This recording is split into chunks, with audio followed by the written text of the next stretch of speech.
Hey guys, what's going on? It's Andrew from Platinum Aquatics here. Today we're doing a bit of betta breeding. I've got them in the tubs for the last 45 minutes so far. I've been filming most of it. I'll probably crop it together for the video. I'm just going to continue, maybe do a little commentary in the background. I got them in a tub right now. They've been conditioning for about 2 weeks. I had to go camping for a couple days, so they didn't get super protein fed those couple days, but they should be good still. She's got her ovipositor sticking out pretty good. He was pretty submissive to her at first, and now it's seeming the other way around. They're crashing around quite a bit, but nothing seems too intense so far. So I'm just going to keep watching them throughout the day and see how it goes. I've done quite a bit of research, but this is my first time doing it, and from what I know, you usually don't get a batch the first time, but we're going to see. Thanks for following me on the journey. Alright, so this is me checking back in on them. Camera's been off them for probably about 5 minutes. I'm not sure what happened in that time frame, if they were crashing around too much. I had the lid off for the first half an hour, and I just put it on just to prevent jumping and holding the heat. He was building a bubble nest every day when I conditioned them, but so far he's been in here 2 days, he hasn't built one. I'm not too sure why. I'm hoping they're going to build one together.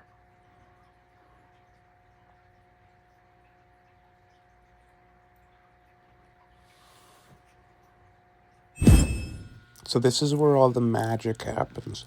After the weeks of conditioning, they're finally in here together, and they chase each other around, and the male tries to look pretty as he can, and he flares for the female, and he builds a bubble nest. And once he lures her towards it, if she deems it worthy enough, they'll then mate. This is a 14-liter container. I've got it filled as full as it can before it starts leaking out of the hinges, which I discovered yesterday it does,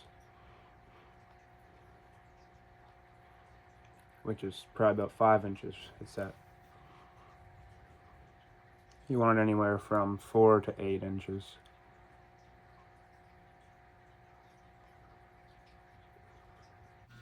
So yeah, I have a lot of shots of these two chasing each other around. Mainly it was the female for the first half of the day chasing him until the male got more confident in himself.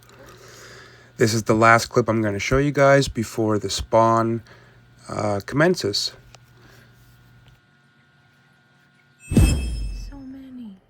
So here we've got a successful spawn happening. She just dropped so many eggs.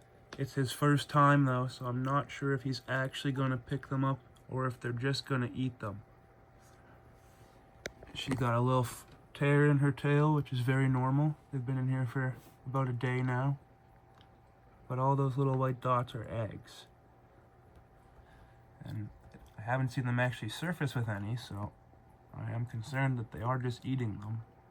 But it's a good sign that these are a good pair.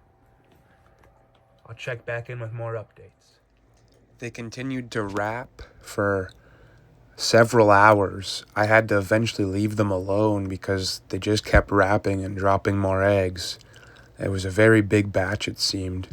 I think it's because it was both their first time, so they were kind of new to doing it, but probably at least 50 wraps occurred, and she squeezed a lot of eggs out a couple times.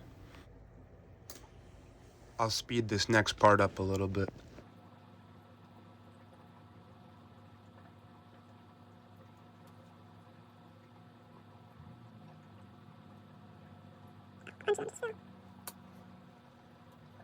Yeah, so this is probably right around 24 hours after I put them in there. Let's play some more.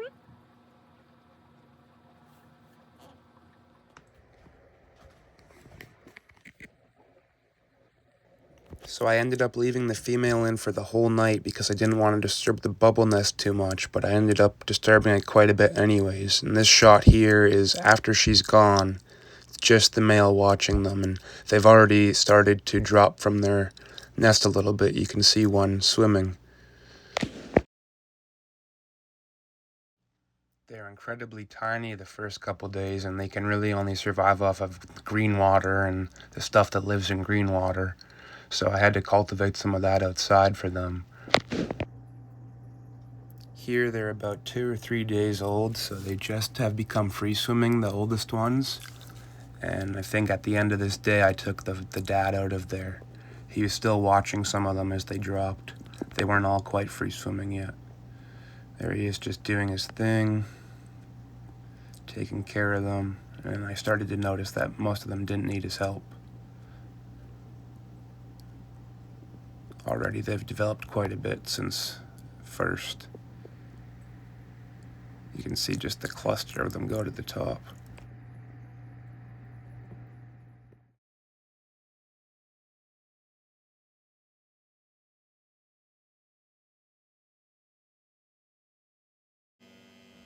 And here we are on day 7. I think this is the second to last day before I moved them into their new, bigger home.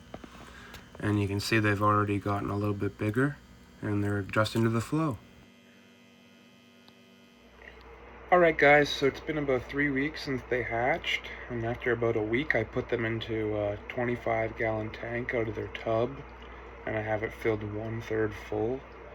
They're doing quite good. Some of them are really big and some of them are a little smaller, which is expected, usually how it goes. I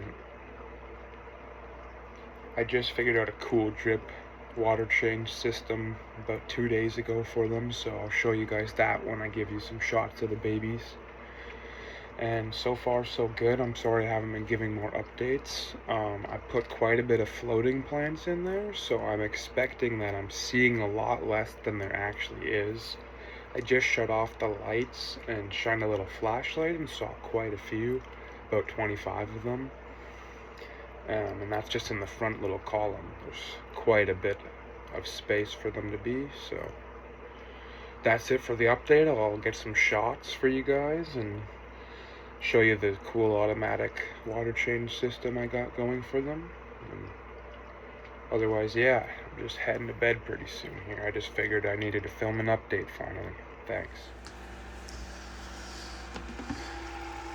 Got the heater and a bubbler, and it's just slowly dripping in there.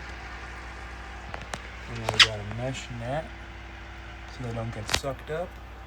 It's just slowly dripping in here.